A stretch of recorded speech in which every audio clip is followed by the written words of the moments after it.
Todos conocéis, si estáis aquí, conocéis la efectividad que tiene mindfulness a nivel clínico. Es muy eficaz y muy efectivo en el tratamiento de enfermedades psiquiátricas como depresión, como ansiedad, como trastorno obsesivo, también como en los trastornos de conducta alimentaria, adicciones, insomnio, estrés, etc. Y también es muy eficaz combinado con en el tratamiento de otras enfermedades médicas, como puede ser cáncer, dolor crónico, enfermedades cardiovasculares, etc. Pero además ya hace tiempo que han comenzado los programas de mindfulness aplicados al ámbito educativo, encontrando también en estas investigaciones resultados que son muy alentadores. Por ejemplo, se ha encontrado que es eficaz, los entrenamientos de mindfulness son eficaces para el desarrollo de una mejor inteligencia emocional, para reducir el estrés y la ansiedad, también síntomas depresivos. También se ha encontrado que producen mayor aprendizaje de contenidos, de competencias, etcétera, además de aumentar los niveles de atención, de relajación, de estabilidad emocional, energía y lo que se considera como el estado general de bienestar. En general, se ha encontrado que el entrenamiento de mindfulness tiene beneficios cognitivos, también sociales y también psicológicos. Ya os contará Javier García Campayo todavía un poco más sobre las ventajas o los beneficios que puede tener el mindfulness en el ámbito educativo. Pero además también sabemos que el mindfulness es una cualidad que se puede entrenar, que se puede trabajar. Por lo tanto, resulta inexcusable no utilizarlo para mejorar todos estos aspectos que hemos nombrado de la vida de los alumnos, de los estudiantes y, en general, de todas aquellas personas que están trabajando en torno a la educación. A modo experimental, hemos realizado diferentes actividades en la Universidad de Zaragoza. Contaros que, a modo de ejemplo, comenzamos en la Facultad de Ciencias Sociales y del Trabajo, donde yo trabajo, unos pequeños grupos de mindfulness. El objetivo no era investigar, era simplemente poner en marcha y ver la aplicabilidad de intentar ir utilizando e ir aplicando mindfulness en una facultad, en un centro. Por ello desarrollamos el programa de Mi Facultad es Mindful, en el que se hicieron dos grupos, uno para alumnos y otro para profesores y para personal de administración y servicios. El programa de entrenamiento era un programa de entrenamiento MBSR, de reducción de estrés basado en mindfulness, y sobre todo el objetivo principal era tratar de mejorar la atención, reducir el malestar o el estrés y manejar mejor aquellas situaciones que pueden ser complejas tanto en el ámbito profesional como en el ámbito personal. En el grupo de alumnos se inscribieron muchísimas personas y no hubo mucha difusión, pero sí que 55 alumnos se inscribieron en este entrenamiento. Claro, el grupo era reducido a 15 personas, de las que accedieron 15 personas y asiduamente lo siguieron 12. Y también hubo un grupo de profesores y de PAS en el que se inscribieron 14 personas y regularmente lo siguieron 10 personas. Los contenidos del programa MBSR, pues ya sabéis que combina ejercicios prácticos de atención y de relajación, meditación y movimientos también conscientes de tipo yoga, así como explicaciones y diálogos sobre los procesos de la mente y del cuerpo. Cada semana se aborda un tópico, un tema y se elabora tanto desde el punto de vista teórico como práctico y se realizan diferentes ejercicios en torno al mismo. Ya conocéis, o la mayoría de vosotros conocéis el programa de BSR, pero bueno, sabéis que son 8 módulos. El primero es qué es mindfulness y cómo funciona la atención. El segundo se ve un poco cómo la percepción está condicionando nuestra realidad. El tercero trata el tema de las emociones, de controlarlas, de regularlas, etc. El cuarto enfoca sobre el estrés, cómo el estrés está afectando a nuestro cuerpo, a nuestra forma de funcionar, a nuestra mente. En el quinto se trabaja un tema muy importante, que es la resiliencia, como una respuesta al estrés, a las situaciones vitales estresantes, estas situaciones complejas que nos encontramos en el ámbito laboral, personal, etc. El sexto módulo trataba de comunicación consciente. El séptimo, ya preparación para la terminación, cuidarse y gestión del tiempo.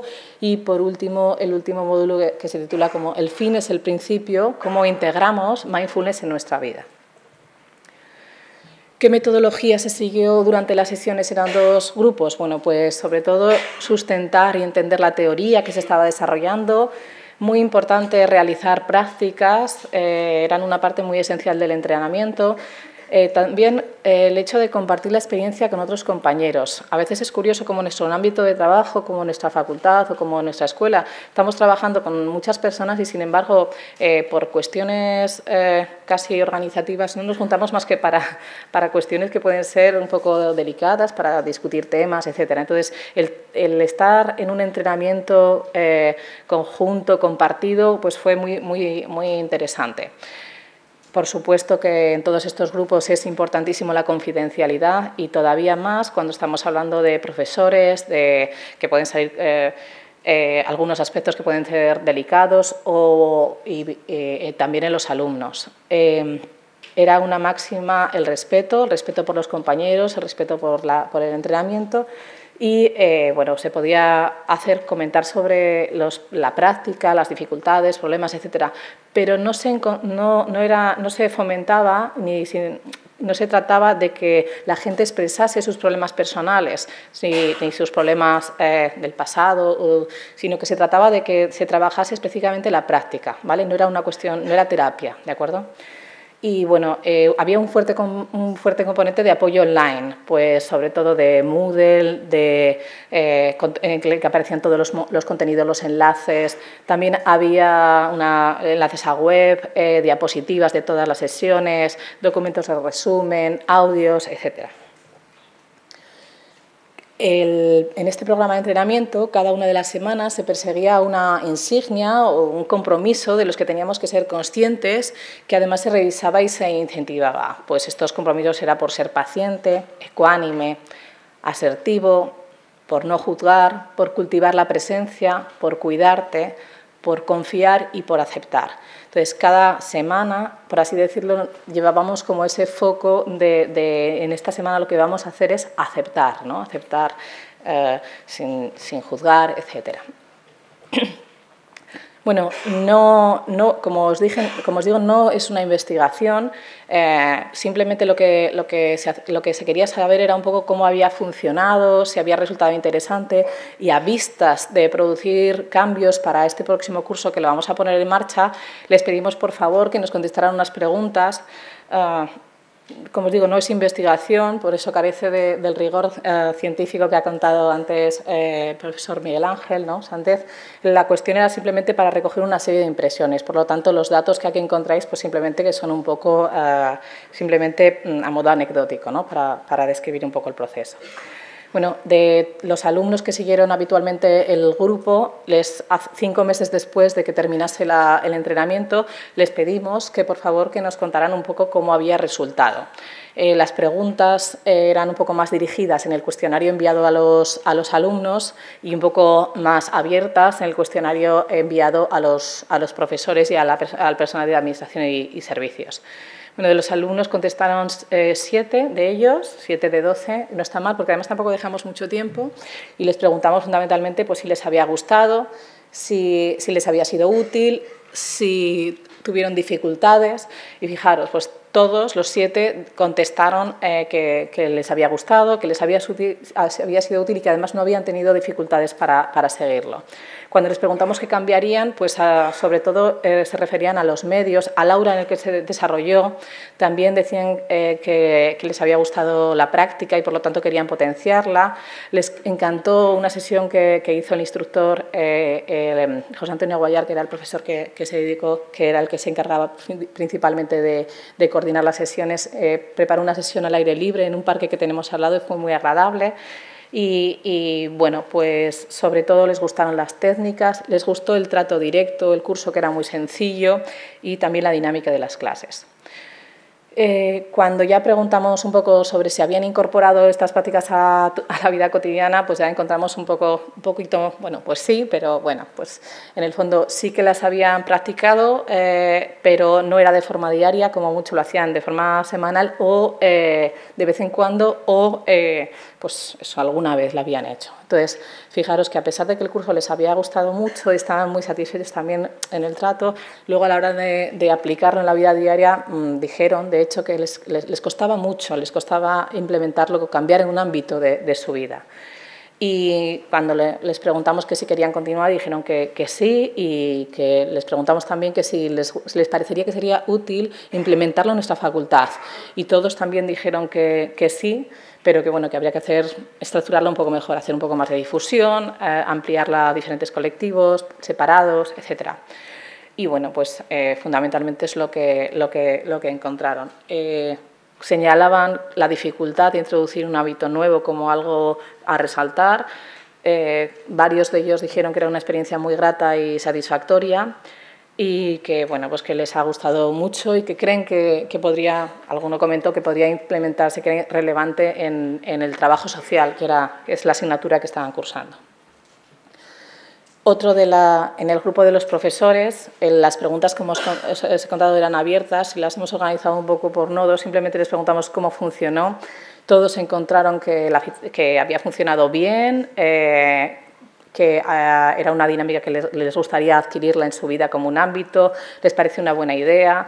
También les pareció útil, sobre todo en el sentido de generar cohesión entre los participantes. Fijaros que eso, pues somos una facultad que recién facultad, porque antes éramos una escuela universitaria, entonces hay profesorado de muy diferentes departamentos, de muy diferentes áreas, entonces les pareció muy interesante para estar más unidos, ¿no? Para trabajar, para sentirse más en conjunto, sentirse más facultad. Y bueno, pues sobre el programa también les pareció bastante adecuado el tiempo de las sesiones, el orden, el planteamiento, que estaba avanzado pedagógicamente, dijo alguna persona, y que, bueno, pues que todo estaba, que les consideran que estaba bien.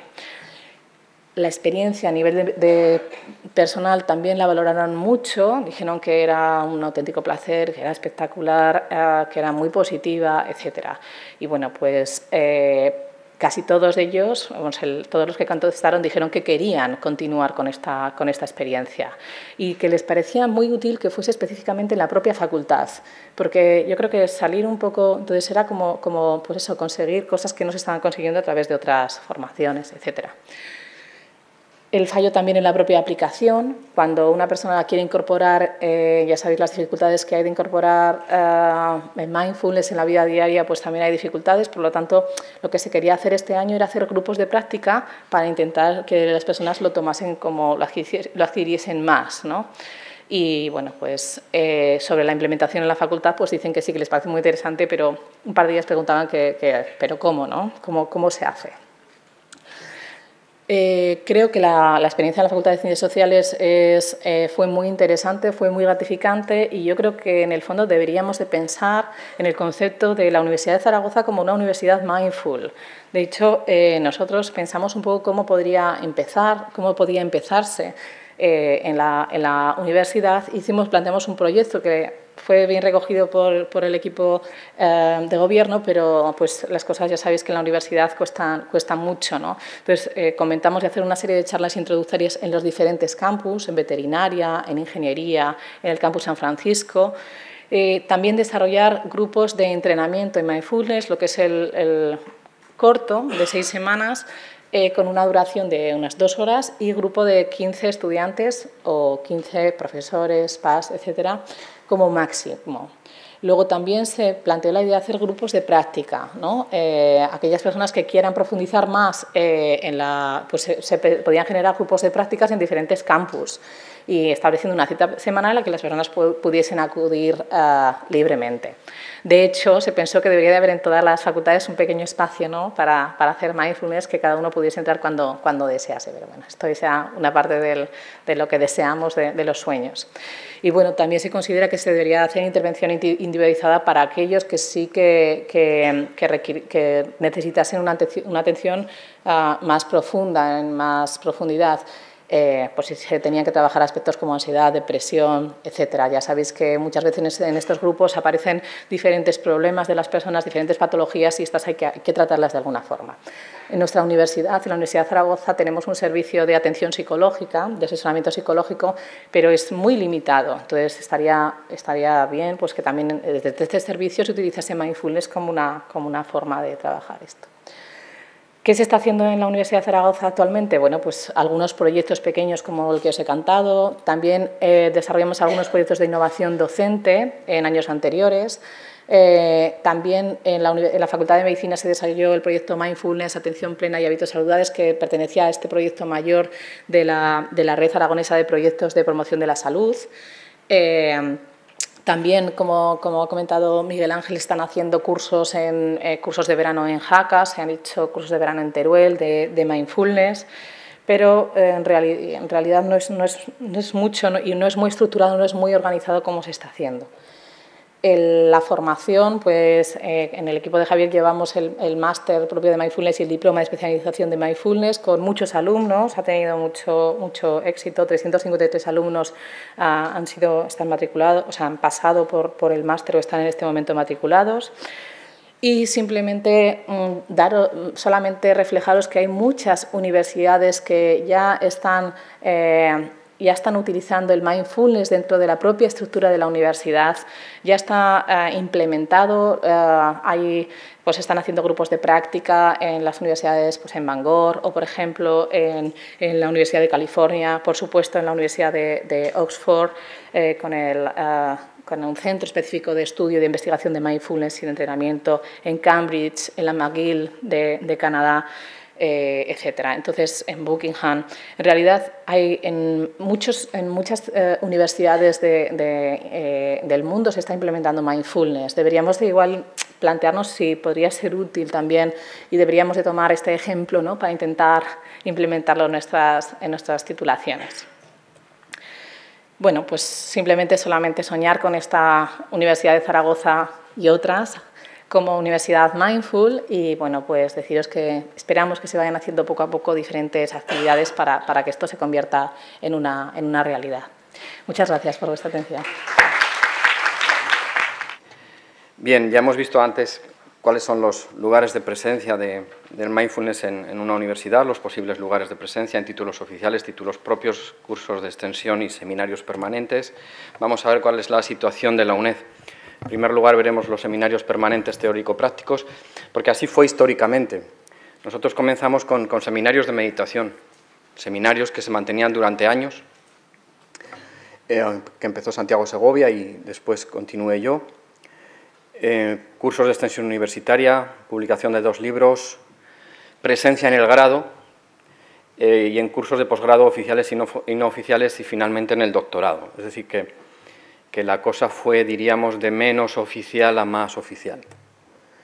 Ya he señalado antes el taller semanal de Zen Vipassana y Dzogchen que inició Santiago Segovia en el Servicio de Psicología Aplicada, gratuito y abierto.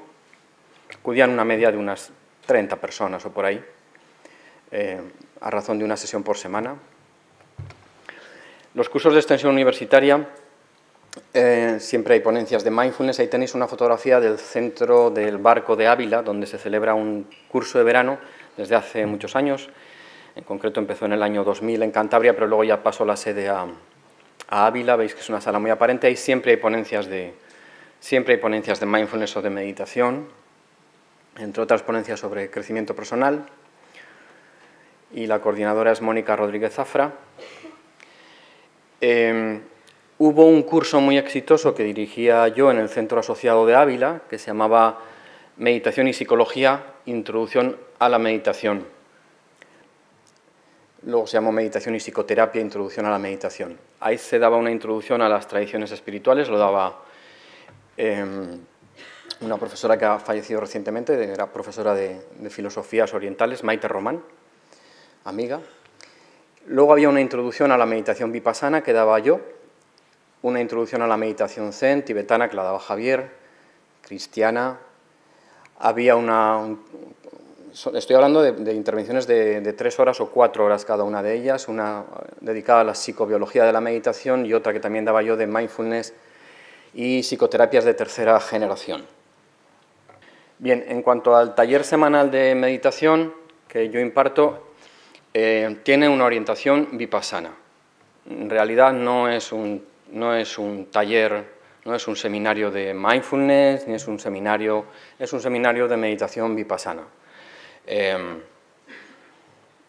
bastante ortodoxa, con algunas variaciones, pero bastante ortodoxa. Por lo tanto, seguimos el Satipatthana Sutta, a un señor que se llamaba Buda, y se terminó el asunto. El precio es de 40 € todo el año y tienes derecho a un retiro gratuito con comida incluida o a 2 retiros inclusive. El precio es, como veis, simbólico y se destina para becas en el Servicio de Psicología Aplicada, ya que el director del curso no cobra nada. El número de asistentes medio por sesión es de unos 40, es decir, cada semana nos juntamos unos 40, profesores pocos, personal de administración y servicios bastantes, estudiantes bastantes, y luego amigos o familiares de los que acuden. Esto fue objeto de un programa en TV2 sobre meditación vipassana. No creo que abra, supongo que no abrirá, ¿no? Voy a intentarlo a ver, y si no, pues no pasa nada.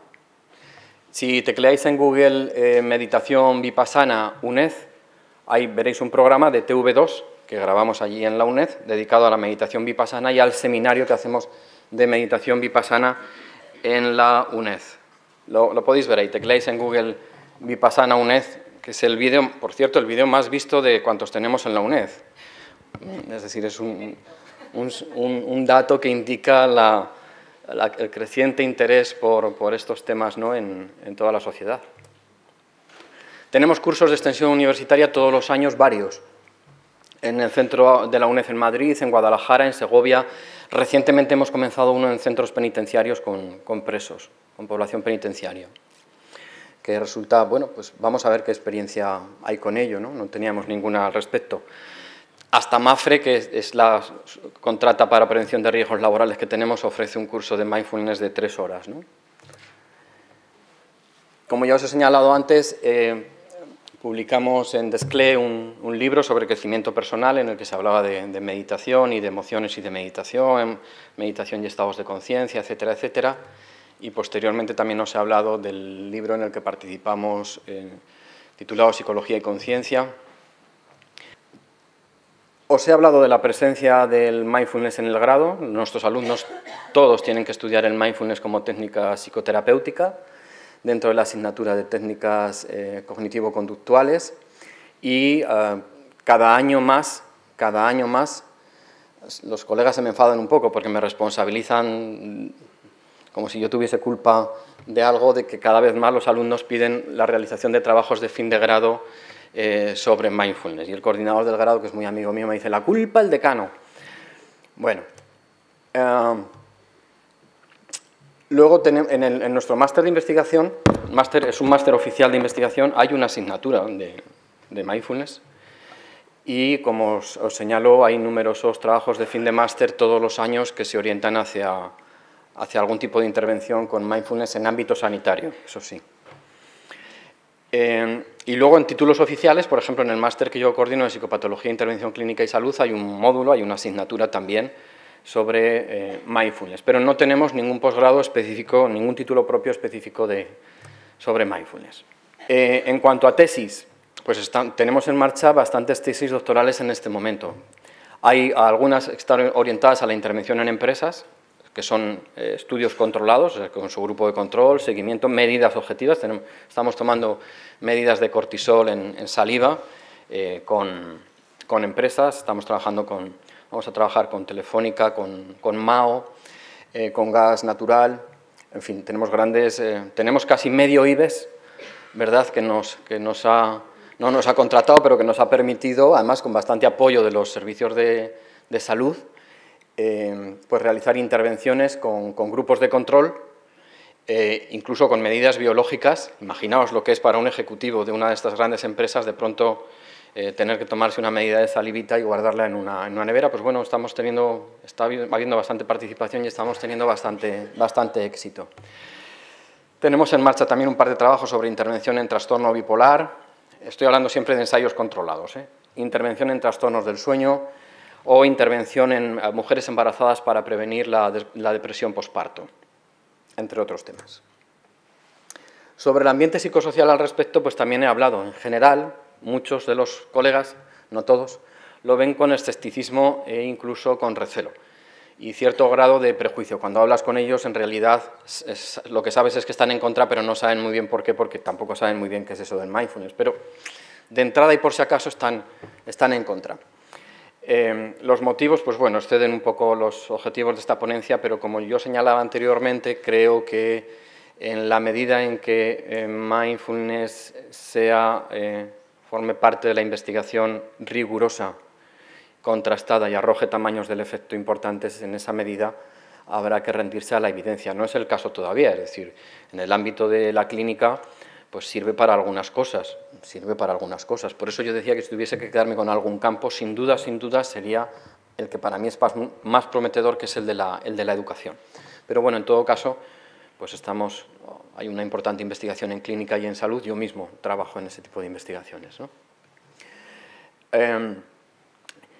Y por otro lado, como sabemos, pues también es un concepto que está de moda, ¿no? Nosotros hemos hecho análisis cuantitativos de su presencia en las redes en los distintos países del mundo y, bueno, siquiera sea por el hecho de que está de moda, pues la verdad es que hay muchos solicitantes de este tipo de cuestiones, muchos solicitantes para que les dirijamos TFMs, tesis, trabajos de fin de grado, y los cursos, desde luego, todos los cursos que hacemos de extensión universitaria se llenan.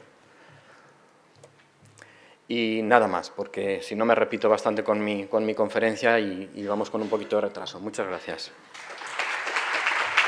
Buenos días. En primer lugar, quería agradecer al doctor García Campayo y a su equipo que hayan apostado e incluido esta temática del TDAH en este congreso. Lo que os voy a contar en los próximos 15 minutos deviene de un trabajo de investigación que hemos llevado a cabo entre la Universidad Jaume I de Castellón y la Universidad de Valencia, dirigida por los doctores Ausias Cebolla y Carla Colomer, y habla de cómo ha resultado de eficaz o no un entrenamiento específico de mindfulness en un grupo numeroso de familias. Y eso es lo que vamos a ver a continuación, pero tenemos que empezar desde el principio, y es entender qué es el trastorno de déficit de atención e hiperactividad.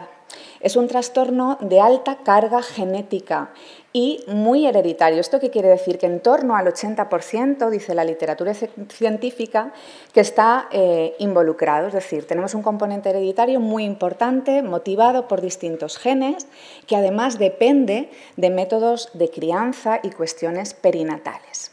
Si nos quedamos aquí, nos puede parecer un trastorno interesante, nos puede motivar a investigar, pero nos dificultaría bastante el entender por qué es un trastorno doliente, por qué es un trastorno que hace tanto ruido, por qué es opinable, por qué se ha hecho popular.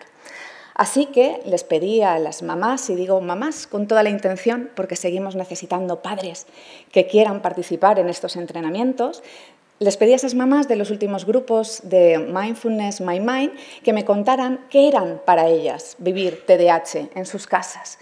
Y tuve bastantes testimonios de los que vamos a aproximar algunos conceptos.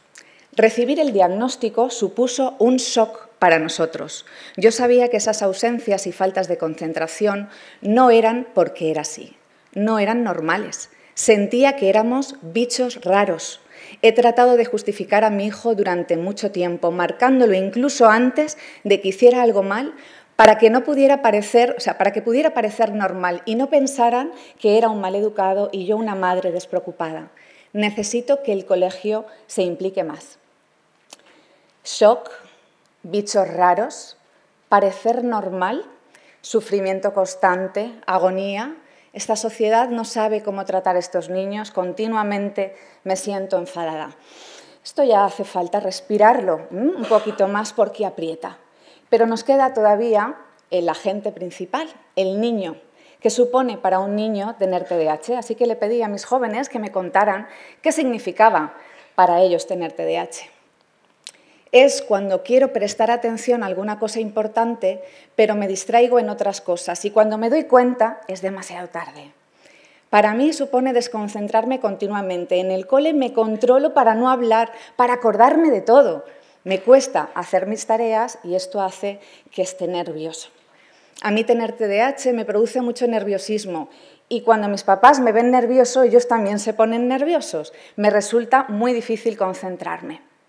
En resumen, lo que tenemos es a niños y a familias que no tienen un sitio y que quieren ser lo que los demás quieren que sea para que el sistema les apruebe. Y se pelean con ellos mismos para llegar a esos hitos que la sociedad les pide.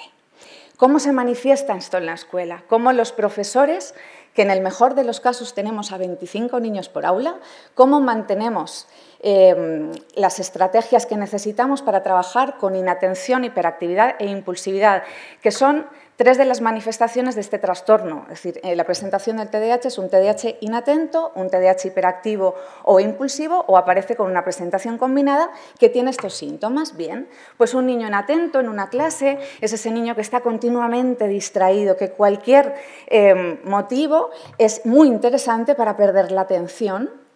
Y es aquel niño que no puede prestar atención a los detalles y que por mucho que nos empeñemos en primaria en enseñarles el orden y lo bien que está el poner los números de los enunciados al lado del margen y poner colores y títulos chulos, no lo pueden hacer, no lo van a entender. Y es ese niño que en un examen de matemáticas va a suspender porque no se va a acordar de que antes del paréntesis hay un signo negativo que le obliga a cambiar los números. Es ahí cuando los profesores tenemos que trabajar por competencias y no focalizar tanto en los resultados, porque en este momento esos niños no pueden llegar ahí. Tenemos que fasear las estrategias y las intervenciones. En el caso de la hiperactividad habla de un movimiento constante, de una actividad excesiva que no puedo controlar. ¿Y por qué eso molesta en una clase? Porque yo como profesor lo que quiero es que tú me entiendas, y cuando estoy contando algo lo que quiero es que tú me atiendas, y entiendo que me atiendas cuando estás callado y me prestas toda tu atención y tengo tus ojos y tus orejas conmigo. Si estás en continuo movimiento voy a sentir que no te estás enterando de lo que te estoy contando y te voy a pedir que pares y que seas de otra manera, y no vas a poder hacerlo porque yo te sigo escuchando en movimiento, pero te sigo escuchando. Y la parte de impulsividad es aquella en la que mi sentimiento, mi pálpito es poderoso y me pide hacer lo que quiero hacer en ese momento. Es decir, que si estoy en una clase y siento que quiero ir a coger el borrador, pues voy a ir a por el borrador, y eso a ti como profesor no te va a gustar. O si estoy paseando con mi mamá tranquilamente y veo que un transeúnte lleva una bici rosa muy chula, voy a ir a por la bici rosa, y eso va a provocar un conflicto en la calle, delante de todo el mundo, y mi mamá me va a mirar al transeúnte, el transeúnte se va a cuestionar, y todo esto va a provocar que además no viajes solo, porque además de TDAH, normalmente voy acompañado de una comorbilidad, de un trastorno de ansiedad, de la depresión infantil, muy importante en el caso de la presentación inatenta, por el peso del 60%. Voy a tener también una comorbilidad muy popular, la oposicionista desafiante, el TND, que normalmente conocemos en la escuela, y voy a tener también tics la mayoría de las veces. Y esto de los tics es muy importante, porque cuando eres niño, cuando tienes 6 años o 7 y tienes tics, los niños no lo entienden. Tus amiguitos lo único que ven es que tú no estás haciendo lo que los demás hacen y que a ti te pasa algo. Te excluyen. Eres un grupo altamente sensible para el bullying. En definitiva, que los profesores no solamente vemos a niños con mochilas de libros, vemos con mochilas llenas de cargas vitales, con papás que arrastran, ¿no?, después de jornadas de trabajo, grandes esfuerzos escolares, y a niños que realmente no pueden con todo lo que llevan dentro. Si agitamos en una coctelera esta falta de reconocimiento, ese querer ser lo que los demás quieren que sea, el rechazo, el bullying, la falta de comprensión, esto se rompe, y lo que estoy rompiendo es una identidad. Estoy rompiendo un corazón, estoy rompiendo a un niño por dentro, y es necesario intervenirlo. Y en este momento tengo 2 formas para intervenir: el apoyo farmacológico y la intervención psicosocial. Mindfulness entra dentro de esa terapia de tercera generación de intervención psicosocial. Ambos métodos, farmacológico y psicosocial, en este momento tienen grandes limitaciones. En el caso de la farmacología, tiene limitaciones porque dispongo de efectos secundarios que a veces no sientan bien y que me impiden continuar con la medicación. Es importante también porque en la adolescencia ya no me apetece tomarla, y como decido, como tengo que tomar mis decisiones, muchas veces el 50%, según los estudios, en los adolescentes mayores de 15 años abandonan la medicación. Y tiene efectos, y es importante esa limitación del largo plazo, porque a día de hoy todavía no hay estudios suficientes que apuesten por la efectividad de la medicina en este campo a largo plazo. Seguimos necesitando estudios que nos digan que podemos. En el caso de psicosocial, la intervención es limitada porque cuando son pequeñitos la intervención más utilizada es la parental y con ese componente hereditario importante que hablábamos antes, a los papás que a su vez tienen TDAH les es difícil seguir estrategias para luego poderlas aplicar porque partimos ya de unas debilidades y lo que impera es el trabajo con el niño, el hacer una terapia individual y esos son recursos y son esfuerzos también para las familias. Entonces llegamos al punto de mindfulness y mindfulness es para mí una forma de intervenir desde la calma, desde el tener la mochila al lado, reconocerla, aceptarla, permitirme soltar, ver que el sistema está ahí y yo tengo mi microsistema y juntos vamos a llevar lo que tenga que hacer hasta el final. Me va a permitir ser, voy a entender qué es lo que me pasa, no voy a cuestionarme por qué me pasa, sino, ok, esto es lo que yo siento, esto es lo que tengo y voy a ver qué herramientas me van a conectar con la efectividad, con lo que tengo que hacer para conectar, para tener mejor cohesión familiar, para que mi ámbito y mi entorno favorezcan que mi sintomatología vaya a favor. Entonces, ¿qué hicimos en la universidad? Bueno, pues dentro de Mindfulness supimos del programa MyMind, que como decía Miguel Ángel en su primera ponencia, es un programa específico que está creado a partir de un mix, por decirlo así, lo crea Susan Vogels en el 2008, y en ese mix que parte del origen en MBCT, es decir, de la terapia cognitiva a través de Mindfulness, Susan lo que hace es incorporar la psicoterapia TDAH, incorporar la economía de fichas, incorporar ejercicios de yoga y desde ahí trabaja durante 8 semanas, hora y media con papás, mamás y papás, hora y media con niños, de forma paralela, es decir, los dos entrenamientos se suceden a la vez y dentro del trabajo personal considera aproximadamente 20 minutos de trabajo diario por parte de las mamás, papás y por parte de los niños. Es decir, que no solamente hay un trabajo intersesión, sino que todos los días se les enseña a trabajar desde casa y hacer la sentadita obligatoria para que sigamos adelante y que después de esas 8 semanas los resultados ya estén incorporados como un estilo de vida. Es decir, el objetivo ya no es solamente para MyMind reducir la sintomatología, favorecer el funcionamiento ejecutivo, garantizar una cohesión familiar, sino incorporar mindfulness en su vida diaria como una alianza. Y esa estructura de sesiones de las que os hablaba, sobre todo lo importante es que en el caso de los papás, de esas 8 semanas, al menos 5 están dedicadas a trabajar por el estrés, por y para el estrés. En el caso de los niños se trabaja con ejercicios de yoga que les encanta porque les hace sentirse capaces, que pueden llegar a hacer esas figuras, aparte de sentir muy bien el cuerpo y hacer muchos ejercicios que les sirven para reconocer sus emociones, para reconocer esa hiperactividad, esa inatención, ese sufrimiento y a partir de ahí ver cuál es la manera, qué es lo que le ofrece Mindfulness para respirar y volver de nuevo a la calma. Es decir, enseño al niño a darse cuenta para a partir de ahí poder corregir, darle una herramienta y que esa herramienta funcione.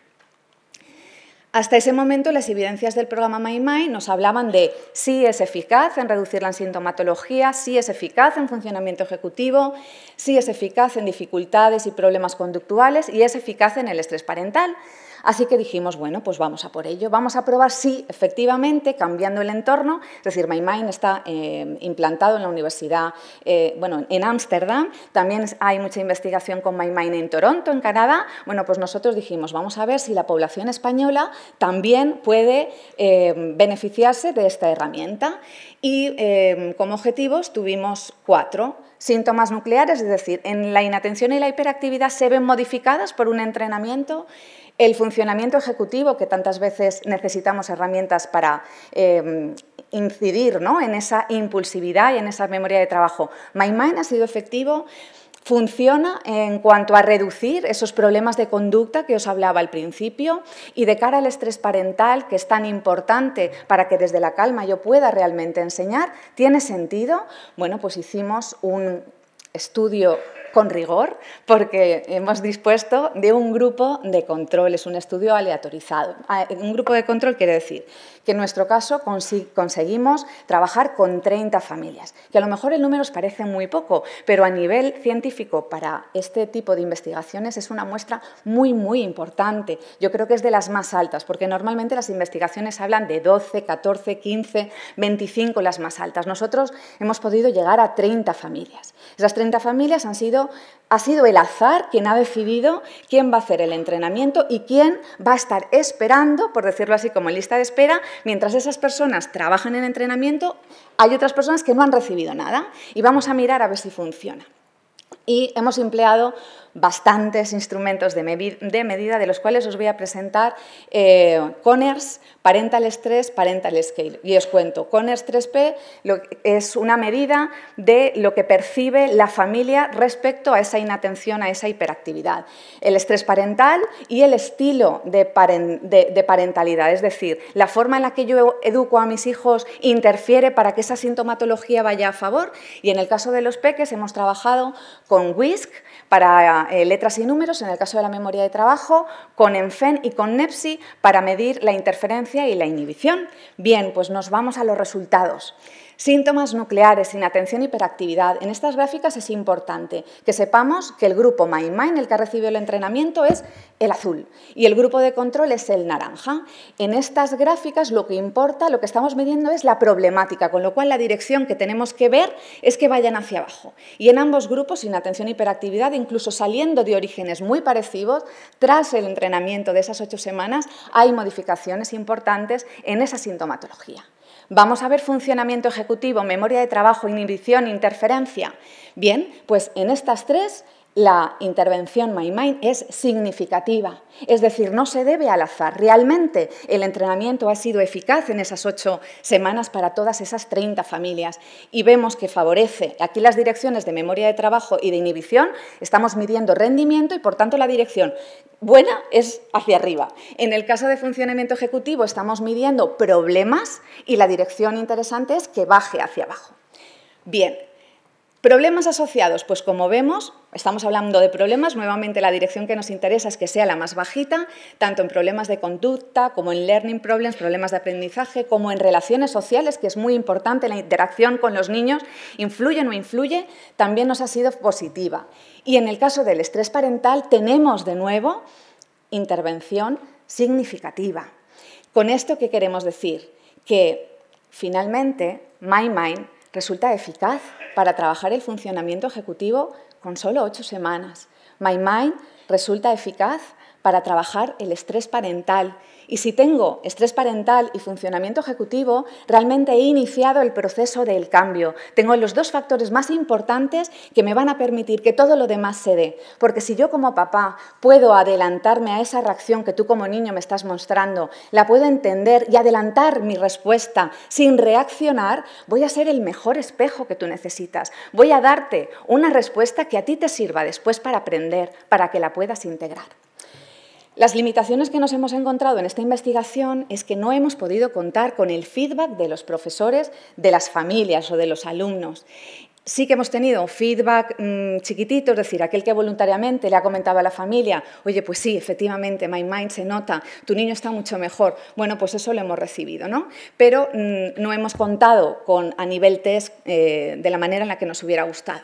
La invitación, ¿cuál es? Pues la invitación es a crear el programa MyMind desde el aula, a ver de qué manera lo podemos adaptar y ver si favorecemos la inclusión, ver si favorecemos el rendimiento académico en positivo y ver si conseguimos realmente lo importante que es el éxito vital. Pero, bueno, yo lo que os he contado me lo podía haber inventado. Puedo haber hecho estas gráficas y haber favorecido que vayan a favor, ¿no?, de lo que os estoy contando. Entonces, realmente, lo importante es lo que cuentan las familias del principio, cómo se ven después de 8 semanas. Y lo que nos cuentan es, he sentido paz, ahora sé que mi calma es su calma. Y esto es fundamental porque el papá realmente es el mago, el que consigue que el hijo cambie y que ese entorno se vea favorecido. No soy la misma que empezó. Reconozco mi cuerpo y sus avisos y si lo reconozco me puedo frenar y emitir respuestas más reflexivas, más favorables. Me he dado cuenta de que la posibilidad de cambiarlo todo está en nosotros mismos. En definitiva, lo que hemos conseguido es que la comunidad educativa, que está formada por los papás, por los profesores y por el alumno, vuelva a recomponer ese corazón que estaba destrozado en un principio y hemos conseguido que vuelva a latir fuerte y que ese propósito de vida que han venido los niños a hacer lo puedan llevar a cabo desde la autenticidad, desde el ser, desde la genuidad. Os quiero agradecer que me hayáis escuchado, que estéis aquí y, sobre todo, quiero agradecer a mis maestros Carla Colomer y Ausa Estebolla, a Pau y a Marcos, que son mis pequeños hijos, ya adolescentes, y son los que me han llevado hasta aquí. Muchas gracias a todos. Pues buenos días a todos.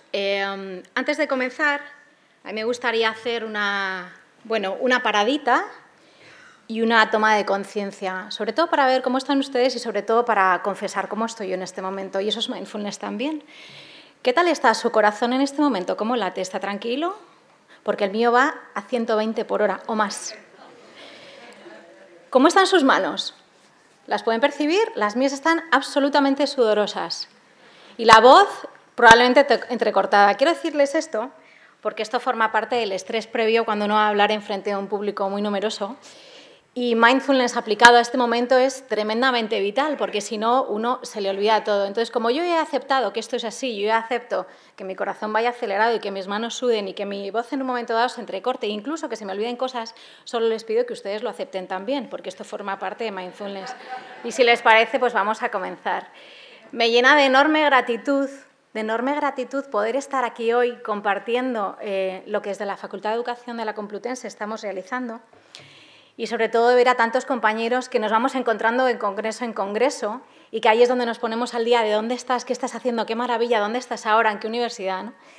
Y por otro lado, me llena de gratitud también ver el movimiento brutal, tan grande que está sucediendo a nivel de mindfulness en todo el mundo. Y les digo esto porque hace unas semanas regreso de San Francisco, de Silicon Valley, en este caso por temas de mindfulness aplicado a las organizaciones, al liderazgo, a otra manera de liderar, a la autocompasión llevada al mundo de la empresa, y lo que allí se está moviendo, que como saben que ellos van un poquito adelantados, es inmensamente grandioso.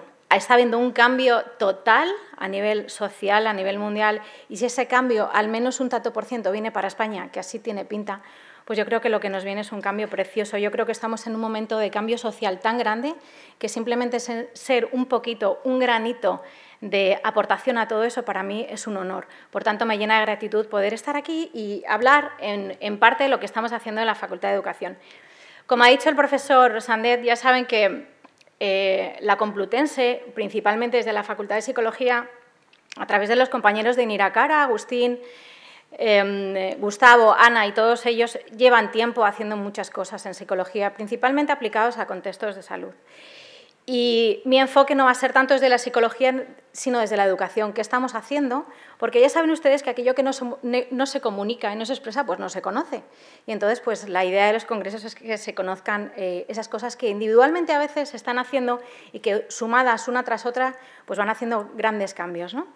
Miren, en el año 2014 aparecía este artículo en el periódico El País. No es un artículo científico, ni muchísimo menos, pero hablamos del año 2014 y ya hablaba de cómo reducir estrés en las universidades y ya hablaba de cómo diferentes universidades a lo largo de, en todo el territorio español estaban aplicando sendos programas de mindfulness. Como digo, algunos programas pues, más estructurados, otros simplemente talleres, pero ya se hablaba en el año 2014, hace 3 años, de que en España estábamos siguiendo ese modelo Harvard de aplicar mindfulness en las universidades. Y ya en su momento, universidades como Jaume I de Alicante o Moñivas de la Complutense ya contaban en qué medida mindfulness ayudaba en las universidades a rebajar sobre todo niveles de estrés y a favorecer a alumnos en la toma de conciencia, a favorecer la atención tan importante para el rendimiento. Los antecedentes en la Facultad de Educación son estos. En el año 2012 por una servidora se pone en marcha el curso Ser para Educar desde el Servicio de Orientación Universitaria, que incluye un contenido y prácticas sobre mindfulness para la mejora de la regulación emocional.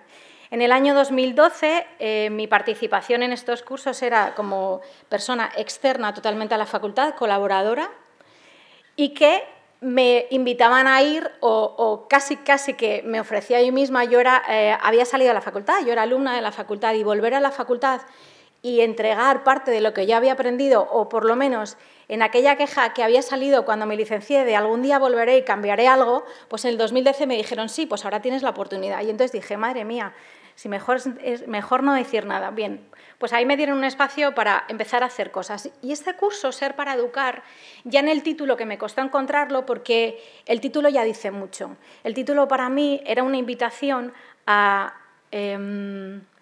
empieza a tomar conciencia de la presencia que implica educar, porque educar no es cualquier cosa. Primero has de ser para después educar, porque si no, lo uno no conlleva al otro. O si educas sin ser, hay algo raro ahí. Entonces ya, de alguna manera, sutilmente ya se dejaba caer aquello de la capacidad de estar presente, de la capacidad de estar atento a lo que uno verdaderamente tiene que hacer en el aula para futuros educadores, y, por supuesto, de mindfulness y meditación, diferentes tipos de meditación en la regulación emocional.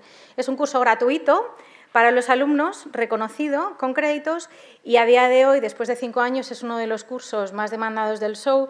Solemos tener lista de espera, y cuando este año tendremos la 5ª edición, y siempre me llaman, oye, ¿podemos meter más gente? Y yo digo, bueno, pues ampliar la sala, que entre todo el que pueda, ¿no? Es verdad que luego el manejo de grupos grandes pues, es más dificultoso. En 2015...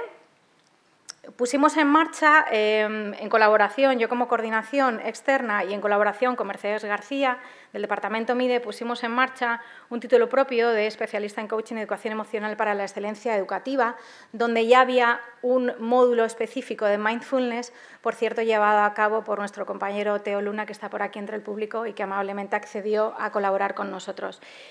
Este título de especialista está en revisión de contenidos y le estamos dando una vueltecita para sacarlo mucho más adaptado a lo que creemos que la sociedad ahora está demandando, que es mucho más contenido de precisamente mindfulness y educación emocional, ¿no?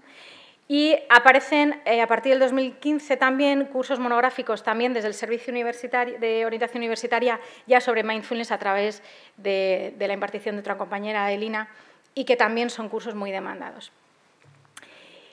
Claro, como decía en el artículo que hablaba del año 2014, en palabras de cualquiera de los profesores de estas universidades que ya implantaban programas de mindfulness, o cualquiera de los compañeros de la mesa, los beneficios para los estudiantes son muchos, desde la prevención y gestión del estrés, mejora de su rendimiento, por supuesto la mejora de la regulación emocional mental en época de exámenes y la mejora en la atención. Con independencia de los estudios o especialidad, quiero decir, estos beneficios lo van a tener igualmente alumnos de la Facultad de Ciencias Sociales o de Psicología que alumnos de Matemáticas que alumnos de Ciencias. Quiero decir, no hay una diferencia en los estudios, ¿no? Ahora bien, estamos hablando de la Facultad de Educación y desde mi punto de vista, supongo que como pedagoga comprometida, claro, no nos podemos quedar solo en la parte de que nos ayuda a la mejora de la atención, a la regulación de nuestras emociones, sino que hay un paso más allá, y es que los futuros alumnos de la Facultad de Educación van a tener niños a los que van a educar en unos años. Quiero decir, hay una responsabilidad muy grande, no solo en que regulen su estrés, sino en que además ayuden a otros posibles niños, familias, otros educadores, otros profesionales, también a regularlo. Por tanto, era como una transferencia de práctica para que luego transfieran a su vez. Por tanto, en el caso de la Facultad de Educación, mindfulness va mucho más allá que solo una técnica, y lo entrecomillo, porque ya sabemos que no es una técnica, pero así se vende a veces, que es solo una técnica para la mejora del estrés o para reducir el estrés y para favorecer la calma. Es que va más allá. Es que va más allá porque entender qué es educar en presencia puede ser un clic o un cambio en la mejora educativa de un centro, que puede ser un cambio en la metodología de un aula, puede ser un cambio en el acompañar a alumnos en tutoría, puede ser un cambio en el modo de hablar y, por supuesto, un cambio en la resolución de conflictos en el contexto educativo que, como saben, pues necesita urgencia. Por tanto, Claro, si hablamos de que queremos transformar la educación, hombre, lo coherente será que hablemos de empezar por la propia Facultad de Educación, porque yo les puedo decir que después de casi 20 años que salí de la Facultad de Educación, hay muchas cosas, no voy a dar porcentajes, pero hay muchas cosas que se siguen haciendo exactamente igual que cuando yo me licencié en el año 99. Claro, cuando llegas a clase con otro tipo de enseñanza, otro tipo de metodología, los alumnos están como desorientados, como un momento, pero no va a haber examen, pero un momento, no nos vas a dar apuntes. Quiero decir que ya en la propia Facultad de Educación debe existir el cambio. Si lo que queremos es un cambio, si lo que queremos es transformar la educación, vayamos a la raíz de dónde está el asunto, ¿no? Por tanto, y ahí nos planteamos, o más bien me planteé un objetivo personal, porque ya saben que detrás de todo proyecto siempre hay pues, una persona, 2, 3, 4 que lideran o que por lo menos tiene esa intención de cambio, ¿no? Y ese cambio viene en el año 2006, cuando uno de repente piensa, ¿y cómo puedo hacer más? ¿Cómo puedo hacer más y más profundamente que los cursos que se vienen dando de Ser para Educar o el taller de Mindfulness, que al final estamos hablando de 20, 30 horas y ya, donde quizá luego practiquen o no, que puede ser que les haya servido como la experiencia de su vida, pero puede ser que mucha gente se descuelgue. ¿Cómo puedo llegar a más? Y en ese cómo puedo llegar a más, uno se pone a soñar, que decía Yolanda, que es tan importante el sueño, uno se pone a soñar y ya saben ustedes que cuando uno pone la idea y pone el sentimiento y pone la intención, algo sucede que de repente te lleva a ello. Y no es que sea magia, sino que, como dice la doctora Regina Pali, se trata del cerebro proyectivo. Por tanto, yo puse en marcha, sin saberlo, el cerebro proyectivo en el año 2015, a finales de 2015, y en el 2016 se convocaron unas plazas y yo aprobé una plaza, cosa que para mí fue una sorpresa, porque ni estaba aquello preparado ni nada, pero ya les digo que como había una intención, parece que alguien debió tejer aquello, ¿no? Y dijimos, bueno, pues ya que estoy aquí, lo que sí que recuerdo en la conversación, así como cotilleo les cuento que en la conversación con una compañera, yo me presenté a varios departamentos, del MIDE, de psicología, de didáctica, y una compañera me dijo, ¿dónde te gustaría? Le dije, mira, a mí me da igual uno que otro, donde pueda aportar, porque si no voy a aportar no tiene sentido que esté aquí. Si estoy, es para aportar. Y bueno, pues a las 2 semanas de esta conversación, desde el Departamento de Psicología de la Facultad de Educación, me estaba llamando un antiguo profesor que no se acordaba de mí, pero yo sí de él, porque me suspendió y me acordaba perfectamente de él, pero ya nos llevamos bien, que conste. Y se puso en marcha el objetivo y dije, este es el momento de poder aplicar y de poder probar, ya no tanto investigar, porque eso vendrá después, sino de poder probar si todo esto que yo creo, que he visto, que he practicado, que he investigado, que he leído, que he estudiado, en la Facultad de Educación tendría encaje y de qué manera y cómo lo hacemos, y a partir de ahí vamos a ver de qué manera se puede investigar, como dice el profesor, con rigurosidad, aunque sí que hemos utilizado algún tipo de medida, pero ya les digo yo que es algo donde tenemos que mejorar. Por tanto, ¿el objetivo cuál era? Por un lado, introducir mindfulness al inicio de todas mis clases. Ese fue el principal objetivo. En todas las clases que yo dé, lo siento mucho, pero esto es lo que toca. Eso sí, es voluntario y lo que les digo a los alumnos que no quieren hacerlo es que por favor esperen un poquito que entren después, o que simplemente si están en la clase, pues que esperen un minuto, que no molesten al de al lado y que simplemente que no tienen que hacer nada, simplemente estar. Y eso también para ellos, para el que no quiere, es una experiencia, el estar ahí. Y el objetivo 2, introducir mindfulness en los contenidos académicos de las asignaturas que a mí me eran asignadas, que como saben, cuando uno trabaja de profesor asociado, uno no tiene como mucha posibilidad, vamos a decirlo así, de elegir, porque uno entra al último, además yo entré la última entré iniciado el curso académico 2016-2017, por lo tanto quedaba lo que quedaba. Y en ese sentido pues me adapté como pude. Hay unas asignaturas donde el contenido sí que invita mucho más a que se hable de mindfulness y de regulación emocional y de inteligencia emocional, como ahora verán, y hay otras en las que no tanto. Pero aún así, todas, al menos todas, sí que invitan a que en el inicio de cada clase partamos de una práctica de atención plena. ¿Por qué? Porque venimos todos como venimos. La primera yo, que vienes a veces como vienes, el atasco, no sé qué, y los chicos vienen como vienen, y en época de exámenes vienen que le han dicho que no sé qué, que el trabajo, entonces, calma. Calma, porque lo que tiene que ver ahora no tiene nada que ver con lo que has vivido hasta ahora, así que vamos a parar este momento aquí, y a partir de aquí nuestro cerebro empieza de otra manera, ¿no? Y otros objetivos que le van a seguir de difundir y potenciar los cursos del PSOE y, por supuesto, hacer otras actuaciones. Y esto es lo que ha pasado, que en el año 2016, y ya empiezo con los casos prácticos, pues empecé a introducir mindfulness. Por un lado, en el año pasado, en el curso escolar 2016-2017, mi docencia estaba principalmente en asignaturas de máster y en su alto porcentaje en asignaturas, bueno, alguna obligatoria, pero sobre todo voluntaria, ¿no?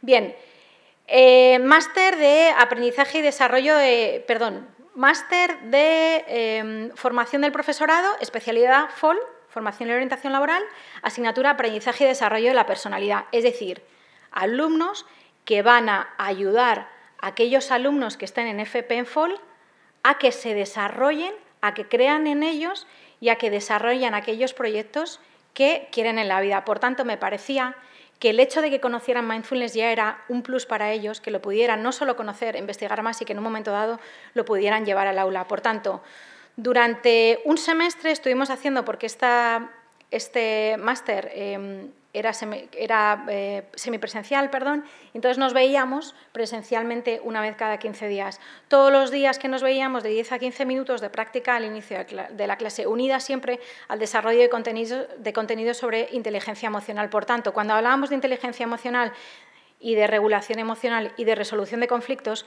ya no partíamos de algo teórico, sino que ya habían entrenado, ya sabían de qué estábamos hablando cuando hablábamos de mindfulness y cómo a ellos en su propia práctica les estaba sirviendo el poder practicar. Tuve otra experiencia con una asignatura muy psicológica, que es valoración y pruebas de evaluación psicológica aplicadas a atención temprana, es decir, aquellos alumnos que tras el máster se van a dedicar a estar en equipos de orientación temprana, en la mayoría de los casos. Por tanto, no hablamos ni trabajamos mindfulness como técnica, como intervención, pero sí que supieran de qué iba. ¿Por qué? Porque a estos alumnos les van a llegar alumnos con necesidades, les van a llegar niños con TDAH, como acaba de mencionar Mónica. Por tanto, tienen que saber que hay algo que se llama mindfulness que está funcionando y que puede ser la tabla de salvamento de cualquier familia que está en situación de desesperación. Por tanto, me parecía muy lógico que conocieran y también me parecía muy lógico que estos 49 alumnos de los grados de Pedagogía y Psicología supieran qué es eso llamado mindfulness y por lo menos que se lo llevaran para su propia práctica, como digo. Igualmente fue durante un semestre y aquí nos veíamos 2 días por semana. 2 días por semana con un apoyo de un audio, que el que quería se lo descargaba y continuaba en su práctica. También en el curso 2016-2017, otra asignatura, aprendizaje autorregulado, para el máster de psicopedagogía, es decir, para favorecer a aquellos alumnos en su mejora de su propio aprendizaje. Fíjense qué cosa más interesante que mis alumnos, es decir, los futuros profesionales que van a ayudar a esos niños, a esas familias, para que mejoren su aprendizaje, que puedan valorar con esas familias y con esos niños algo que se llama mindfulness, algo que va a ayudar en la atención y algo que va a ayudar en la dispersión y algo que va a ayudar en el rendimiento académico, pero sobre todo algo que va a ayudar en la calma y en la regulación emocional. Por tanto, de nuevo, mi labor aquí no era tanto de estudiar con ellos y de entrar a profundizar en mindfulness y cómo llevarlo al aula, sino que tuvieran la experiencia de qué es eso llamado mindfulness y cómo podría ser parte de su propia práctica profesional futura. Por tanto, aquí las prácticas se centraron en mindfulness, centrado en la atención a la respiración y en la atención a las sensaciones corporales y autocompasión. Autocompasión para favorecer igualmente no solo su nivel de autocrítica, sino favorecer también ese aprendizaje autorregulado, porque todos sabemos que cuando no se aprende, lo primero que uno piensa es que soy tonto, ¿sí? Y esa práctica de autocompasión con uno mismo puede favorecer a que mejore el aprendizaje. Este es el último caso en el que estoy ahora, curso 2017-2018, y yo creo que en versión mejorada. ¿En versión mejorada por qué? Porque estamos hablando de que es una asignatura obligatoria, es decir, toda educación social tiene que pasar por mí, quieran o no quieran. Esto es un castigo divino y así, lo siento por ellos, pero es así. La asignatura Psicología Social de la Educación. Psicología Social de la Educación es algo así como cómo influyen las relaciones humanas en el proceso de aprendizaje y cómo esto se lleva al aula. Conflictos, lo que yo sé de mí, cómo me veo, cómo me ven los demás. Tengo 68 alumnos en este momento de educación social de segundo. Todos los días, 2 días a la semana, durante el primer semestre hasta febrero, estamos practicando 10-15 minutos, a veces 15-20, unido al inicio de la clase, de atención plena centrada en las sensaciones corporales o centrada en la respiración y también autocompasión. Y esto va unido a contenidos muy desarrollados y muy prácticos y de manera muy experiencial sobre inteligencia y educación emocional, sobre prevención del acoso escolar, sobre la empatía y sobre la compasión como herramienta aplicada al aula.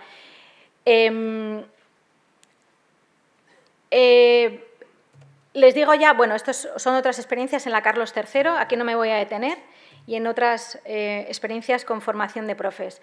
Como les decía, sí que hemos utilizado algo de medida, ¿no? Alguna prueba, pero no la voy a mencionar porque ni me parece suficiente ni está del todo analizada, pero sí me quedo con los testimonios que sí se recogen, y es que en mayor o menor medida a los estudiantes sí que les ha ayudado a la mejora de la atención y la concentración, por supuesto en la sensación de calma, les ha ayudado a regular emocionalmente, les ha ayudado mucho a gestionar el estrés frente a los exámenes, les ha ayudado a las relaciones y la escucha a los demás, porque la trabajamos muchísimo, y la toma de conciencia sobre los procesos mentales y emocionales que uno tiene, cómo mi proceso mental alimenta constantemente un sentimiento, un estado emocional, y yo puedo o no parar donde vea. Me quedo con alguna frase de alguna alumna del tipo: profe, es que esto lo teníamos que haber conocido antes, no pasa nada, lo estamos conociendo ahora, ¿no? O profe, esto lo tendrían que conocer toda la gente de la facultad, esto cómo no se hace a todo el mundo. Bueno, seguiremos trabajando. Termino con esta pelotita del mundo, que es donde estamos todos nosotros, no se nos ve ahí Zaragoza, pero casi, estamos ahí. Y termino porque además la saco en todos mis cursos de formación de profes, ya sea en formación inicial en la facultad o en la formación que hago en los centros de profesorado o en los programas que tengo en colegios. Miren, estas manos son las manos de todos los educadores, todos los profesores, todos los maestros. Tenemos en nuestras manos, tienen en sus manos el futuro de la humanidad. Es así, no es un tópico, es la verdad. En la mayor medida o en mayor grado conozcan herramientas para ayudar a esos alumnos a ser mejores personas, a tener esa calma, a tener esa regulación emocional, pero sobre todo a ser más felices, estaremos colaborando en esa transformación del mundo, en esa transformación de la educación que tanto se ha hablado. Nada más, muchísimas gracias.